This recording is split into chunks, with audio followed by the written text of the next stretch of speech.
want to go into the tactics screen and go and do things in more detail, you can do. If you want to give individual instructions to substitutes coming on, you can do.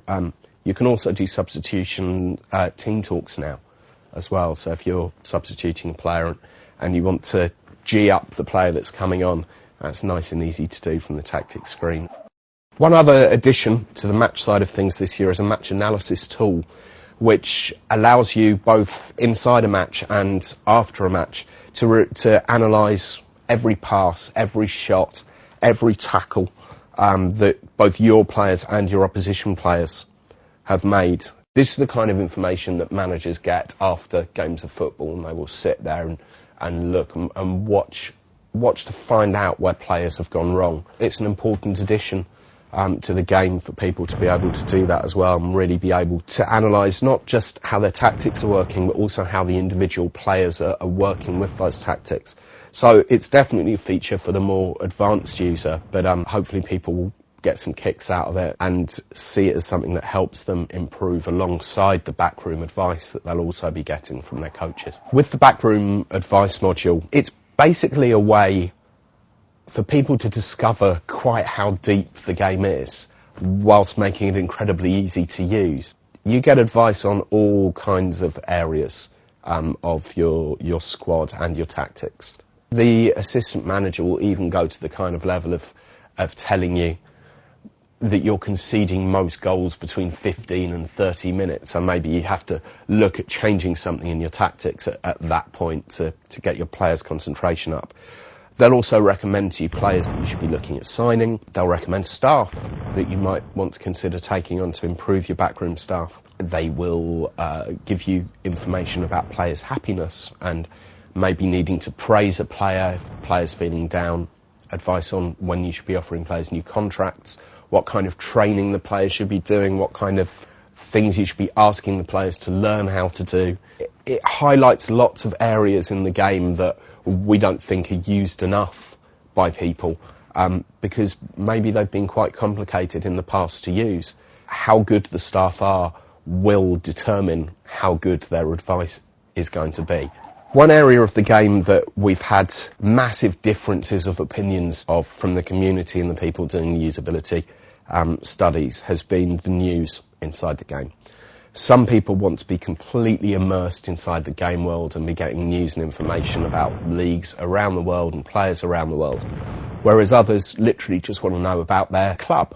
So there were lots of debates going on exactly how we dealt with the dichotomy of people wanting both, wanting their cake and eating it. So we've just made it completely customisable, really. You start off the game with what we feel are the minimum settings of the kind of news that you should want to be getting. But you can then subscribe to news on any player, any club, any league, any competition, anywhere in the world, and be getting news on those directly to your own personalised newspaper and edit those at any point. One of the things that our community have been asking us for a while is a competition editor, so that they can actually add new leagues, new levels of existing leagues into the game. Now we already provide 50 countries leagues inside the game, which is quite a lot. I think there's 170 odd divisions that you can play as, but there are people out there who want more. So who are we to refuse them that right? So we've been working for a couple of years on a competition editor, which does what it says on the tin. It allows people to add new countries' leagues, and it also allows people to add new divisions to existing leagues and new competitions to existing leagues. You can also change the format of the Premier League or the A-League or any division if you want to, but to do that, it's a little bit more advanced, the kinds of things that you need to do. We've seen people setting up countries' leagues in a matter of minutes. We've seen people adding more levels to the English divisions, for example, in about 20 minutes, half an hour.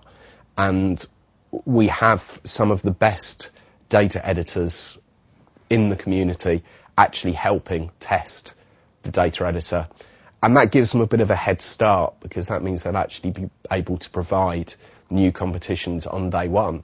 So any competition that you edit inside the game, you can make available to download, and people will, I'm sure, be going to a lot of the unofficial FM and SI websites to go and get these downloads. We know of a bunch of divisions that people have got ready to go. It's certainly a lovely new feature, and one that lots of people are going to have a lot of fun with.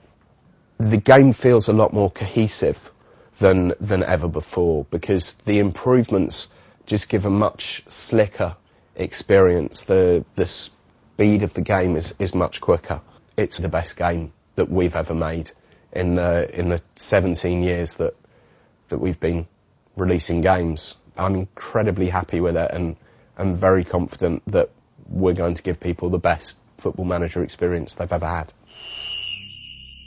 Time stands still. Now it's your team's colours filling the air, and it's you holding the cup. You who did what no one else could have done. Football Manager 2010.